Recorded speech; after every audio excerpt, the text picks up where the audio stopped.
तरह से हम लोगों ने मैं खुद ही 1999 से 95 से लगातार मैं सामाजिक आंदोलन में हूँ, जंगल जमीन बचाने के आंदोलन में हूँ, मानव अधिकार की रक्षा के लिए जितने भी मतलब आंदोलन है सब आंदोलन में हूँ। लेकिन 2014 के बाद का आंदोलन, हम लोग जो सामाजिक संघर्ष में रहे हैं, जल जंगल जमीन बचाने के आंदोलन में रहे हैं, और 2014 के बाद की परिस्थिति को हम लोग एनालिसिस करके आज हम लोग रियलाइज कर रहे हैं कि पहले सबको हम लोग बोलते थे कि बीजेपी में और कांग्रेस में बुनियादी कोई अंतर नहीं है, लेकिन आज हम लोग ये कह रहे हैं कि कांग्रेस में और बीजेपी में बुनियादी अंतर है। अंतर ये है कि हम लोग जब से होश संभाले हैं तब से कांग्रेस के राजकाल में भी हम लोग जमीन बचाने की बात किए हैं, अपने अधिकार को सुरक्षित रखने की बात किए हैं, लेकिन कभी भी हम लोगों के ऊपर में देशद्रोह का केस नहीं किया था। कभी भी हम लोगों के देशद्रोह के रूप में हम लोगों को आइडेंटिफाई नहीं किया था। जबकि 2014 के बाद मैं जिस राज्य से आती हूँ, झारखंड से आती हूँ, आदिवासी समाज के लिए जहाँ से हम जंगल जमीन की लड़ाई लड़ रहे हैं, 2014 के बाद जितने भी जमीन बचाने वाले लोग, जंगल बचाने वाले लोग, अपने राइट्स की बात करने वाले लोग,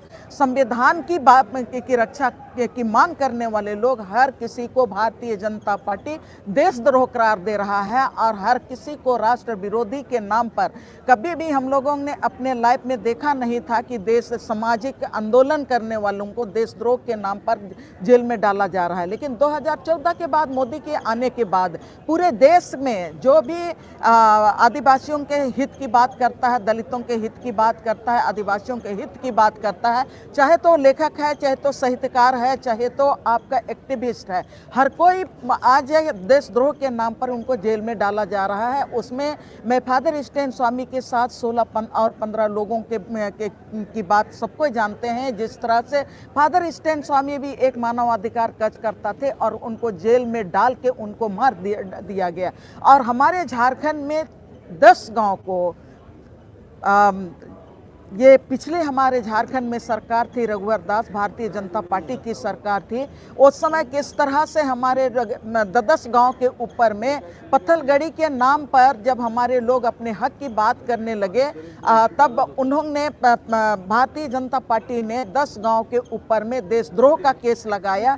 हमारे जो ट्रेडिशनल ग्राम प्रधान है, 250 लोगों के ऊपर में देशद्रोह का केस लगाया गया। अभी मैं धन्यवाद देना चाहती हूँ झारखंड के गठबंधन की सरकार, जिसमें कांग्रेस की सरकार है, जेएमएम की सरकार है और वाम पार्टी के सपोर्ट से जो सरकार बनी है। पहला कैबिनेट में ही उन्होंने घोषणा कर दिया था कि जिनके ऊपर भी भारतीय जनता पार्टी के समय में जो देशद्रोह का केस डाल दिया गया है, उस केस को मैं वापस करूंगा। तो आपने ये जो सवाल किया कि हमने कांग्रेस के समय भी जल जंगल जमीन का रक्षा की बात की, लेकिन उस समय की बात, समय में परिवर्तन आ गया है। हम लोगों के ऊपर में कभी भी, कांग्रेस जब सत्ता में था, हम लोगों के ऊपर में देशद्रोह का केस नहीं लगा। लेकिन आज हर कोई अगर उनके खिलाफ में आप बोलेंगे तो आपके खिलाफ ईडी को लगा देगा, आपके खिलाफ में सीबीआई को लगा देगा। आज तो जो भी उनके खिलाफ में बात बोलते हैं केंद्र सरकार के खिलाफ में, वो ईडी के निशाने पर है।